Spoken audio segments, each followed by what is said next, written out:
दिल्ली का बेगमपुर गुरुवार को एक अद्भुत और ऐतिहासिक दृश्य का गवाह बना जब रेजांगला पवित्र रज कलश यात्रा यहां पहुंची।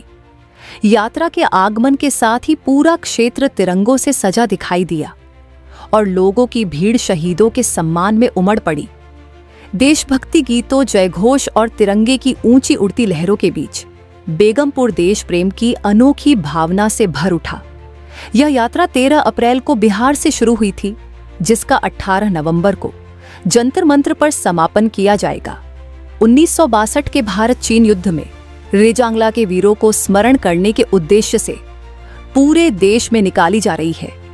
1962 के इस निर्णायक युद्ध में रेजांगला के चुशुल सेक्टर में कुमाऊं रेजिमेंट के चार्ली कंपनी के 120 वीर जवानों ने दुश्मन का सामना किया था।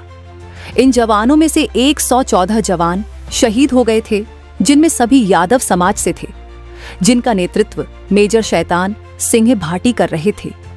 लगभग 13,000 फीट की ऊंचाई पर भीषण बर्फबारी, ठंड और बेहद कठिन परिस्थितियों में इन जवानों ने बहादुरी की अद्वितीय मिसाल पेश की थी।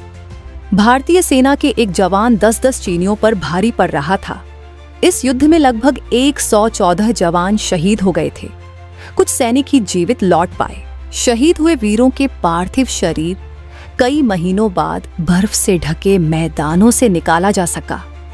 भारत के वीरों ने अपने प्राण की आहुति देकर भी अपनी चौकी की रक्षा करते हुए शहीद हो गए, लेकिन चौकी पर कब्जा नहीं होने दिया। युद्ध में भारत को आधिकारिक रूप से जीत नहीं मिली थी, लेकिन चीनी सेना के अधिकारियों ने भारतीय बहादुर जवानों के शौर्य का लोहा माना। 18 नवंबर को रेजांगला दिवस है। उसी उपलक्ष्य में पूरे भारतवर्ष में 13 अप्रैल से बिहार से शुरू हुई यात्रा आज बेगमपुर गांव में पहुंच रही है और 18 तारीख को नवंबर को जंतर मंतर पर इसका समापन होगा। उसके स्वागत और सत्कार के लिए पूरे क्षेत्रवासी आज यहाँ पर इकट्ठे हुए हैं। 1962 की जो लड़ाई चाइना के साथ हुई थी, वीरों ने अपनी शहादत दी थी। उनको नमन करते हुए उनकी याद में वो लोगों को पता लगे कि भारत में किस प्रकार के वीर थे जिन्होंने अपनी चौकी को चाइना के हवाले नहीं किया, अपने जानों की आहुति दे दी। उन वीरों को स्वागत के लिए, उनको श्रद्धांजलि देने के लिए आज बेगमपुर में क्षेत्रवासी उन यात्रा का अभिनंदन करने के लिए एकत्रित हुए हैं।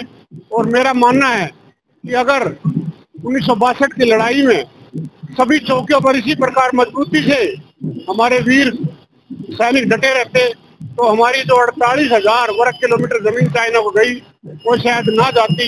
लेकिन उन शहीदों को हम नमन करते हैं और इसी प्रकार से एक प्रेरणा उनको पूरे समाज को, देश को मिलती है और उनका मान सम्मान होना ही चाहिए और उस मान सम्मान के लिए हम इकट्ठे हैं। बेगमपुर में यात्रा के आगमन पर लोगों ने ढोल नगाड़ों, पुष्प वर्षा और तिरंगा यात्रा के साथ भव्य स्वागत किया। हर उम्र के लोग, महिलाएं, पुरुष, बुजुर्ग और युवा इस ऐतिहासिक यात्रा का हिस्सा बने। रेजांगला पवित्र रज कलश यात्रा का बेगमपुर में आया यह पड़ाव न केवल शहीदों के प्रति सम्मान का प्रतीक बना, बल्कि समाज को एकजुट कर राष्ट्रभक्ति की भावना को भी प्रज्वलित कर गया। हमसे जुड़े रहने के लिए हमारे YouTube चैनल को सब्सक्राइब करें और नई वीडियो की नोटिफिकेशन के लिए बेल आइकॉन को दबाएं। अगर आप ये वीडियो Facebook पर देख रहे हैं तो लाइक जरूर करें और ज्यादा से ज्यादा शेयर करें। धन्यवाद।